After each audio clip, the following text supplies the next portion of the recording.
नमस्कार, आप देख रहे हैं दोस्तों, मैं हूं अविनाश शुक्ला। देखते रहिए देश दुनिया की खबरें। जमात इस्लामी हिंद उत्तर प्रदेश मोहम्मद ताहिर मदानी ने प्रेस कॉन्फ्रेंस करते हुए बताया कि सीरत परिचय अभियान के तहत समाज में शांति, न्याय, भाईचारा और नैतिक मूल्यों को बढ़ावा देने का एक प्रयास।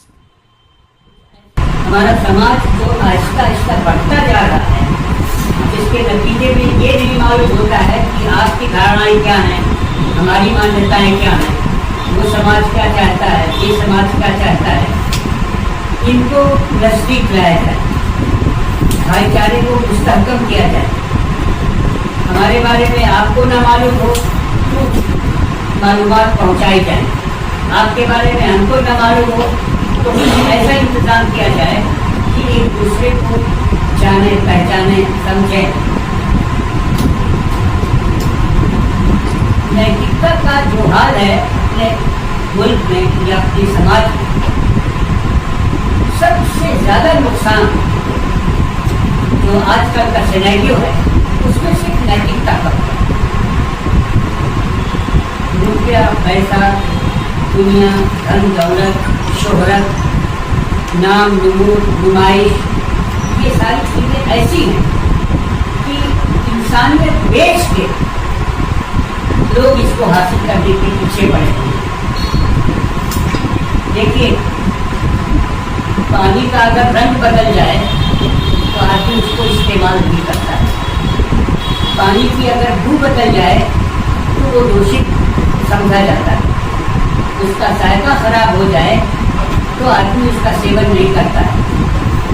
इसी तरह से किसी भी समाज में नेकियां और बुराइयां, आप और गुण, पॉजिटिव थिंकिंग और निगेटिव चीजें एक संतुलन में रहती हैं तो समाज जीवित रहता है, अग्रसर रहता है, आगे बढ़ता चला जाता है। लेकिन जब ये सूरत हो जाए कि पाप कमाने के लिए लोग पुण्य को ढेर चढ़ा दें, तो फिर सारे लोगों को जो समझदार हैं, अक्लमंद हैं और समाज के प्रति दुख रखते हैं, एहसास रखते हैं, तो उन्हें अलर्ट हो जाना चाहिए।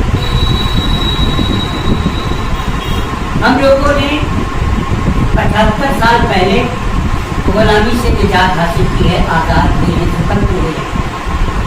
लेकिन ये अजीब बात है कि हम लोगों के दिल दिमाग अभी तक वैसे ही है जैसा वेस्ट हमको सिखाता है। मैं चंद मिसालें आपके सामने पेश करता हूँ। एक गांव का रहने वाला हूँ। ये एहसास ही नहीं था बचपन में मुझको कि वो हिंदू है, ये मुसलमान है, वो पारसी है, वो सिख है, या कैसे कैसे है। गांव के जितने बड़े होते थे सारे छोटों की जबान से उनके लिए चाचा, दादा, बाबा, भैया, ये सब शब्द निकलते थे। और उसी तरह से अगर कहीं भी गांव का कोई बड़ा बूढ़ा अपने गांव के लड़कों को देख लेता था, वो चाहे जिस घर से रहता हो, वो उसका हाथ पकड़ लेता था, उसकी विदाई करता था और उसको अच्छी सीख देता था।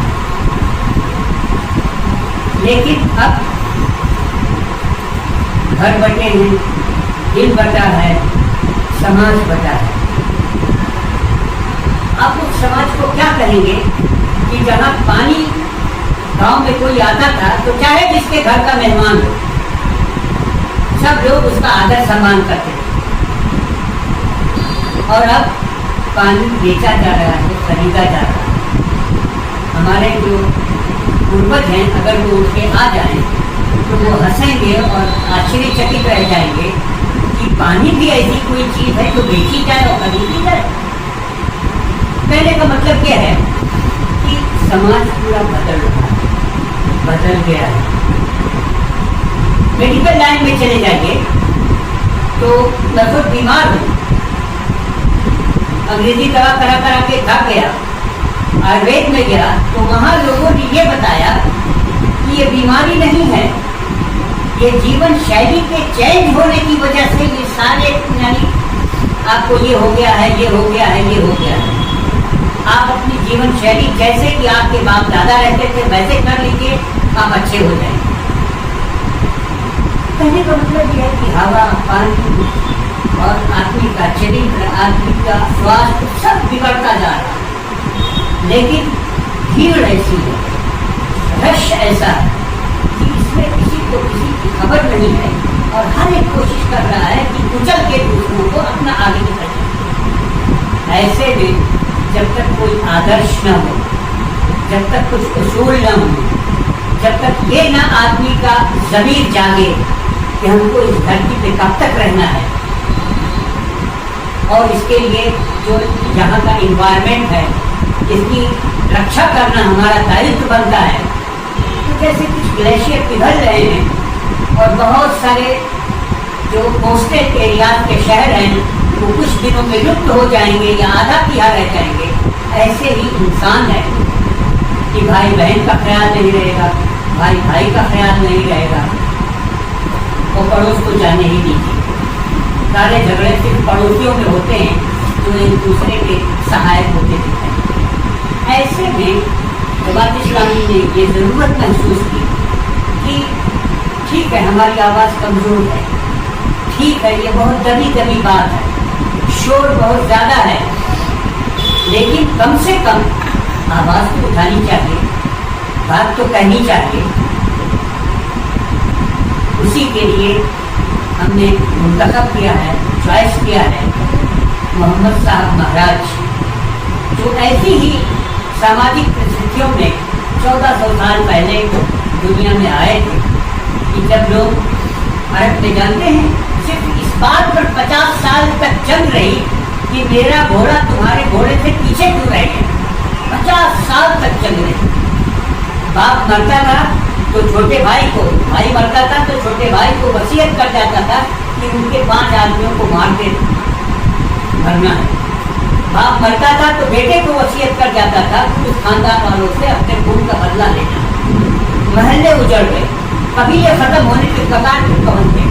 50 साल जंग जो है हाथ पैर से जंग, तलवार से, नेज़े से, बर्छे से, भाले से, तब मिसाइल नहीं थी, बंदूक नहीं थी, लड़ते लड़ते इंसानियत का हाल बुरा था। लोग शराबें पीते थे और बदतमीजियाँ करते थे। औरतों का तो हाल ये था कि कबायली सिस्टम में आपको मालूम है कि लड़के इतना इम्पोर्टेंट होते हैं। क्यों? वही कमा सकते हैं, वही जंग लड़ सकते हैं। लड़कियों को डिग्रेड करते करते यहाँ तक पहुँचा दिया कि ये समाज पर बोझ है।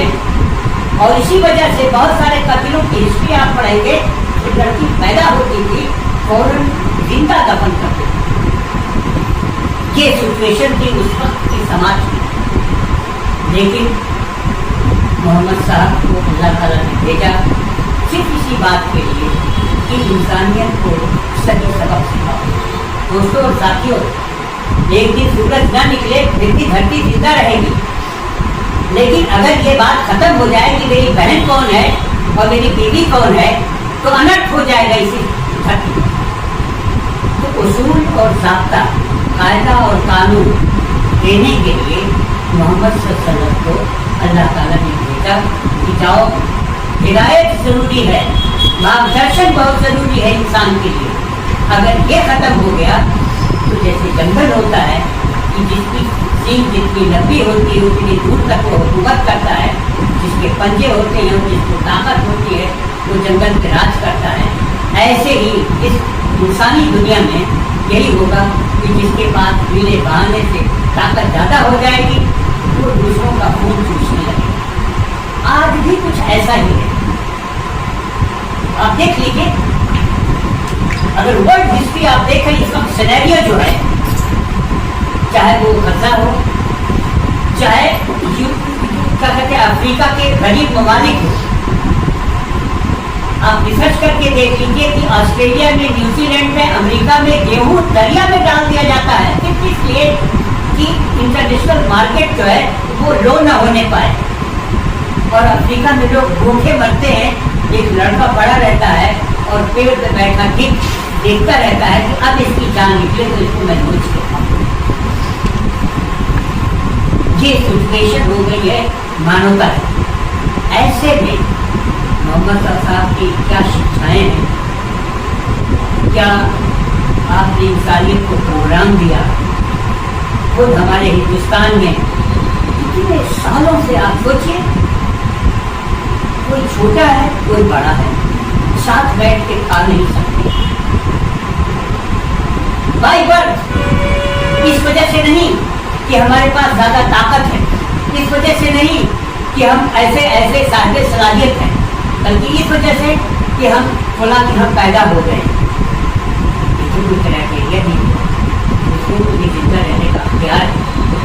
लेकिन इसी हिंदुस्तान में जो ऋषियों मुनियों की धरती कही जाती है, वहाँ पर ये हालत है। सर ये जैसे